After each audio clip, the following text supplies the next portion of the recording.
To qualify for the top 10 young duos in 2020, both players must be at or under the age of 25. Based around these pairings' value on both sides of the floor, stay tuned for a thrilling countdown to find out the rising 1-2 punch that can dominate the most over the next decade. Quickly, I want to plug my social media. Follow me on Instagram at DFlowHoops to stay fully updated on my channel, as well as for NBA updates, polls, and comparisons. That's at DFlowHoops. Appreciate you. The two honorable mentions for this list are Devonte Graham and Miles Bridges, and Darius Garland and Colin Sexton. Number 10, RJ Barrett and Mitchell Robinson.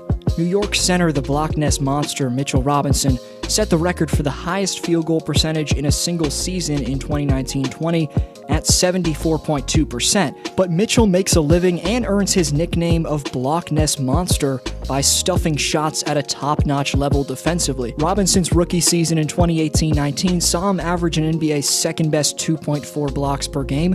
The man who just finished his first season in RJ Barrett is also a lengthy, intelligent stopper himself, so on this end, he and Mitchell should be the foundation of a strong Knicks defense as they gain experience. Offensively, RJ's 32% three-point shot with 197 attempts from out there is something to build off after his rookie campaign. The 20-year-old Canadian Barrett's already an efficient slasher who can create plays off the dribble, but if he can improve his perimeter skills, then he could be an all-star. Robinson's also got to polish his offensive repertoire, but I think New York's duo has a ton of potential, and they should be much improved to start the 2021 season. Number 9, Zach LaVine and Lauri Markkanen. The stretch big Lauri's stats took a significant step back in his third season. The 23-year-old's got to produce more than 14.7 points on a below average for his position, 42.5% field goal percentage for this duo to rank any higher. Luckily for Bulls fans, Markkanen's got an all-star caliber teammate in Zach LaVine, who's one of the more explosive scorers in the NBA today.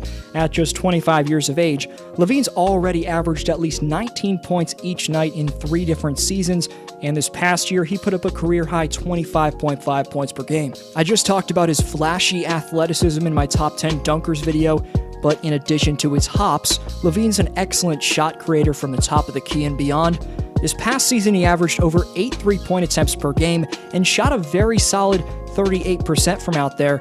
It's a damn shame this guy hasn't been an all-star yet, and once Chicago surrounds him with the right talent, the league better watch out. Number 8, Trae Young and John Collins. Maybe they have to improve a tad defensively, but for the most part, you can't blame Atlanta's miserable past 3 seasons on Young and Collins. From 2017-18 to 2019-20, the Hawks have a combined record of 73 wins and 158 losses, but the process of losing the majority of your games in a season can sometimes result in significant player development. Such has been the case with Trae and John, who've annually improved their statistical production across the board while learning the crucial lessons that losing comes along with. Now that Atlanta's added Clint Capella in the front court, and that John Collins is about to be a 4-year pro, while Young's about to face his 3rd pro campaign, the Hawks should be ready to fight for a playoff spot next year. Trae's got a generationally great shooting range and a brilliant passing IQ, and given how entertaining he is to watch, I hope Atlanta makes the playoffs in 2021. Number 7, Domantas Sabonis and Miles Turner. Unfortunately, the triple-double machine at power forward Domantas Sabonis missed all of the Pacer games in the Orlando bubble with a foot injury, and Indiana would end up getting swept by the Miami Heat in the first round. In the 62 games he did play in this past season, Domantas put up a stat line of 18 points, 12 rebounds, and 5 assists. The 24-year-old Pacer Sabonis is one of the most well-rounded offensive big men in basketball. He's also pretty versatile defensively, but his partner in the front court, Miles Turner, definitely makes it easier on this end for him, defensively that is. Since being 2015's 11th overall draft selection, other than his rookie season, Turner's been at least top 4 in blocks in every year of his career. Overall, both these bigs are unique and dominant in their own right, but they lack just a bit of the star power to rank any higher in this top 10. Number 6, Jaren Jackson Jr. and Ja Morant. Something overlooked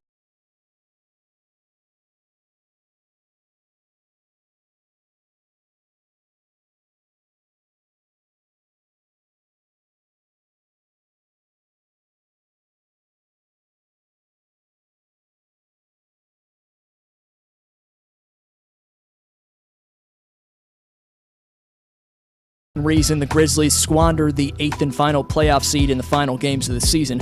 But you can't be disappointed in that season if you're a Grizzlies fan, because the combo of the explosive soon-to-be sophomore Ja Morant and the smooth-shooting giant Jaren Jackson Jr. showed off its potentially league-dominant threat all season long. Number 5, DeAndre Ayton and Devin Booker. Devin Booker proved himself as debatably a top 20 player with his brilliant production in the bubble. In the midst of leading the Suns to a stunning 8-0 record in Orlando, D-Book hit a game winner in the face of both Kawhi Leonard and Paul George, while averaging 30.5 points per game. The first-time All-Star in 2020 shockingly turns just 24 years old on October 30th, but has already averaged over 22 points in 4 different seasons. And the Suns barely missing the playoffs and finishing the season on fire definitely bodes well for them ultimately locking up Booker long-term, as this Phoenix team seems poised to make their first playoff appearance since 2010 in 2021. Another reason for that's the old-school beast at center DeAndre Ayton. 2018's number 1 pick had a solid sophomore campaign where he averaged 18 and 11. Devin's playmaking and DeAndre's beastly finishing should allow for this to eventually become one of the better pick-and-roll threats in the game. Number 4, Brandon Ingram and Zion Williamson. Given the MIP-BI's elite and shifty shot creating plus Williamson's menace-like finishing, the in-and-out combination of the Pelicans' 2 wings is utterly dynamic. One dices up defenders with saucy skills, while the other relies on ridiculous physical gifts plus a high basketball awareness to get his business done. Like Devin Booker, Brandon Ingram was a first-time All-Star, and the former Laker completely broke out of his shell in the Big Easy. 2020's most improved player mightily boosted his three-point percentage, scoring, and playmaking numbers. Brandon Ingram's just 22 years old, yet is already one of the better shot creators in the game, as his 7'3" wingspan combined with ball handling skills and flawless mechanics on his fadeaway jumper make him unstoppable. Meanwhile, Zion's freight train-like slashing and strength perfectly mesh with those aforementioned abilities from Ingram. That's the main reason I think this Pelicans tandem can coexist and lead New Orleans to new heights. Also, Ingram or Williamson's ego hasn't caused problems for them in the past, so new coach Stan Van Gundy shouldn't have much of a hard time in that aspect. Number 3, Kristaps Porzingis and Luka Doncic. Luka's 2020 postseason was historically great, as he broke an NBA record that stood for 71 years, scoring the most points in a player's playoff debut of all time. Doncic also joined the company of LeBron James, Magic Johnson, and Tracy McGrady as the only players to score 40 points at the age of 21 or younger in an NBA postseason game. However, while his partner in crime, Kristaps Porzingis, looks like one of the more intriguing talents in basketball at times, he failed to stay healthy yet again. At full strength, the Unicorn's debatably the most lethal stretch big in the league, and he and Doncic combined to be one of the best duos in the NBA period.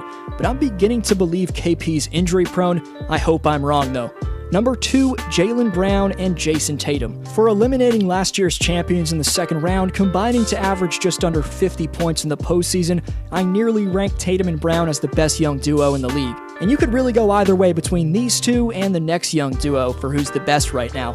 Jaylen Brown completely locked up Toronto's all-star Pascal Siakam while adding 22 points per game on the other end. JB is one of the most athletic players in the league right now, and with a player next to him at his position that's even more of an offensive threat than he is in Jason Tatum, opposing defenses don't have an answer to stop these two on the perimeter. Tatum averaged 26 points, 10 rebounds, 5 assists, and 1.2 blocks per game in 2020's playoffs. Here's what really gets you going if you're a Celtics fan though.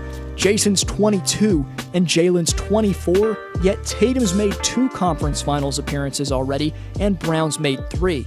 Next year, given their unfinished business, I expect these two to come back with vengeance, and with the right moves this offseason, because of this duo's star power, we could very well see the Boston Celtics as 2021 NBA champions. Number 1, Jamal Murray and Nikola Jokic. The Blue Arrow might have to be re-nicknamed Playoff Murray, because this man turns into a superstar once the postseason hits.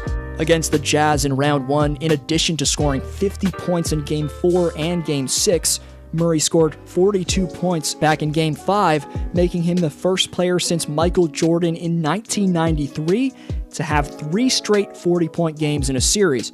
In the playoffs overall, Jamal finished right behind Jimmy Butler to post the second most amount of points in the clutch. Meanwhile, his partner in crime, the Joker, you may know as the greatest playmaking big man of all time, But you may not know, like his teammate Murray, Nikola's also one of the clutchest players in basketball. During the regular season, Jokic was second among NBA players in last 5-minute scoring. But he and Murray aren't only the best young duo because they can get it done when it counts.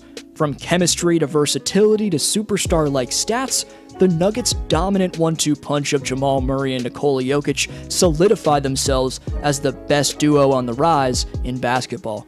The Community Speak shoutout goes to Hattie, who says Derrick Jones Jr. is the best dunker in basketball, going on to say Derrick's able to catch multiple bodies a year, which is even more impressive when you realize he plays less minutes than most guys on this list. Go see who I ranked as the best dunker in my last video. The question for next video's shoutout is, which young duo is the most dominant in your opinion? The top 5 on the Speaks board at the end of 2020 get yearly giveaways, so get your takes in. Subscribe if you haven't already and enjoyed. I'd love to have you. Splash thumbs up if you enjoyed as well. This was D-Flow. See you next video.